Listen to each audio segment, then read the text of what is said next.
Hi everybody, it's me. Welcome to today's co-video. This is Dr. Kestler from Lorain County Community College. Lots going on. I realize the news cycle is full, and I'll talk a little bit about um, the president and his COVID positive test in a little bit later. Um, First of all, I want to tell you my temperature, and the reason we're taking temperatures, same reason I wear masks, is to as a way of protecting and surveying whether we have a disease that needs to be taken care of, that you need to isolate for. All right, my temperature is 97.1 or 36.2 Fahrenheit. Or 36 Celsius, sorry, 97.1 Fahrenheit. Um, we are still very much in the middle of a pandemic, and I think that is abundantly clear with the events of this week.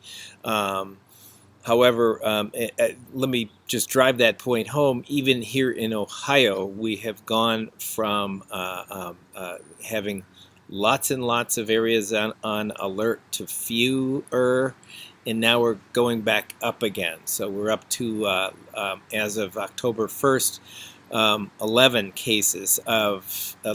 counties on red alert. And I believe one county, I can't remember which, is really close to um, getting into the purple alert, which is an extreme emergency. We also had the highest number of, this week, the highest number of cases and deaths in Ohio. We are in a second wave right now. I guess, sorry, I'm looking at this data here, and I really have to say what I see. The third wave. We are currently going through a third iteration, a third wave, and I think that hopefully this is going to turn down at this point. Looks like we're plateauing in the United States. We do need to remember that things can come back. I want to remind you that in Europe right now, they are seeing more cases than they did in March. So we got a lot of news about Spain, and we got a lot of news about France. Italy seems to be okay right now, but you can see from this is a heat map showing you the intensity, the number of cases, and there does seem to be quite a few cases in Spain and in France and a few other places throughout Europe. So it is very definitely still an ongoing thing. Spain, of course, is seeing huge amounts of huge numbers of cases, and we are starting to see deaths increasing as well. So we're really needing that vaccine. We're really needing good treatments going forward. One of the things that came out this week was that there was an estimate based on people on dialysis. So this is a survey of all people going in for dialysis treatment. And it was an estimate of people who we think are actually seropositive, people who are have been exposed and have antibodies, past tense, to SARS-CoV-2, and basically you can see from the map there seems to be some places where there's more and less. There's a regionalness to it, and obviously the Northeast has the most number of cases out there, and they have the most number of people who are have antibodies to the virus. But if you take all of the country and do an average, the average is somewhere around 10%. 10% of our population has been exposed. And if you're keeping track of that and you want to establish herd immunity, that's where we don't have to worry about it now because there's not enough hosts for the virus to spread. We're way off. We're not there yet. We've got a long road to go before we get to that amount. So that's the herd immunity. I want to talk a little bit about something else that a colleague of mine turned me on to, and this is this story of super spreaders. And it makes a lot of common sense. Previously on this setting, I have reported about a case in a choir in Washington where one person came in, and because it was a choir, there was an incredible amount of spreading that went on in that event. And if you think about it, it does make a lot of sense. So there was a study, this came out of Hong Kong, where they were looking at super spreading events. This is done with a tremendous amount of contact tracing. And so what they do is they look at different particular contacts. And here, let me show you. It sounds like a joke. We go into a bar, a wedding, and a temple. So we have three separate kinds of events here. There's 4 pieces of data. I'll get into the 4th one later. But for 3 of them, we have a concrete idea about how the virus got spread and how much it got spread.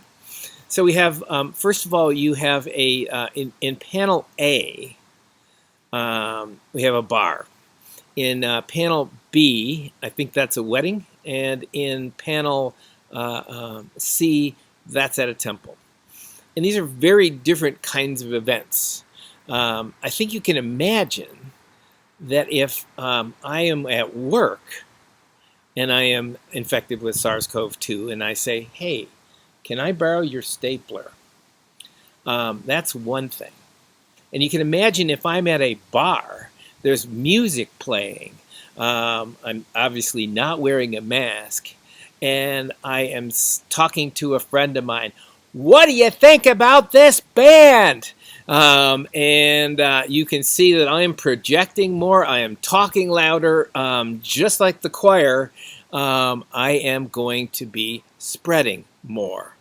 More mouth, more spreading, more lung power, more capability of spreading, and that is exactly what this data seems to show here. So we have these 3 events here, and if you look at panel A, this is a bar setting. This is where somebody went into a bar, and you can see the people that got the virus from that location. This is why the governor is so strict about closing down the bars early, is very strict about and the colleges are trying to influence the students not to go to bars and to be spreading the virus, because you naturally talk louder when you're in that kind of a setting, and when you're talking louder, you're spreading louder, you're spreading higher. And then the other 2 settings, one was a wedding, you see there's cases there, and then one was at a temple. And then you can see the outside cases, you see family cases or work cases, and you can see the spreading that came from the bar. Once it left the bar, did not spread as much. So those were not opportunities, those were not super spreading events. So the reason that I put this up here, this can be very useful for us for figuring out not only the amount of activity that we have, but the quality, the kind of activity we have. If I go to a library with a mask on and I say, can I see this book? That is not the same as going to a bar with a mask off saying, can I have another Dortmunder? A different kind of an event in this whole story here. For those of you who don't know, Dortmunder is a Great Lakes beer, and I'm a fan. Okay, let me go on here and talk. I want to talk about first of all the president and older people in general. And older people in general are at particular risk for disease, particularly people who are, and for all the reasons that we've talked, people who live an unhealthy lifestyle and who are overweight and who are older. All problems, all issues. Well, I've got some good news for all of us older people and those of us approaching older. I refuse to admit that I'm an older individual. I am approaching olderness. Let me put it that way. And this came out of New England Journal of Medicine, and this is good news for their vaccine. And they have been looking at, they particularly looked at a particular issue. The issue that they're looking at is neutralizing antibodies from their vaccine And neutralizing antibodies are the antibodies which shut down the virus from their vaccine in older adults. And I think you can see the data here that basically states that irrespective of your age, if you're under 70 or if you're over 70, we do see the same sorts of neutralizing antibodies being produced at the dosages of the vaccine that they're looking at here. So whether you're younger, a youngster under 70, or somebody who is older 70, you're still going to see good amounts of neutralizing antibodies being produced. And that is good news for the vaccine. And hopefully we will have a vaccine very soon. Last thing I want to talk about is I just want to mention the passing of an individual. My group has been studying HIV. I mean, I'm an HIV virologist. I'm not a corona virologist. I do know a lot of corona virologists, but I'm an HIV. I'm a lentivirologist. We got to, a few years ago, we got to meet with Timothy Ray Brown, the famous Berlin patient. And he received a bone marrow transplant and was cured of HIV. He really was cured. In fact, this week we were studying him because they're still continuing to look at him, and we will be looking at his information for days and years and years, and in his cure. And how that was done. A very, very complicated cure. He has passed away, and we mourn his loss. He passed away not from HIV disease, but from cancer. He had underlying cancer, and the cancer had returned, and he passed away. It's a tremendous loss for him. He's a very positive person and was very happy to be treated as a guinea pig.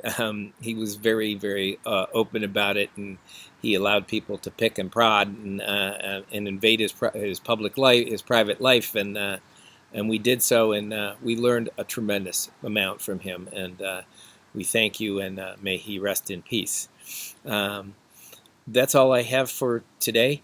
I want to thank you all for tuning in, and remind you to be good to each other. Look for the helpers, and don't forget to wear that mask. And may you all persist like a lentivirus.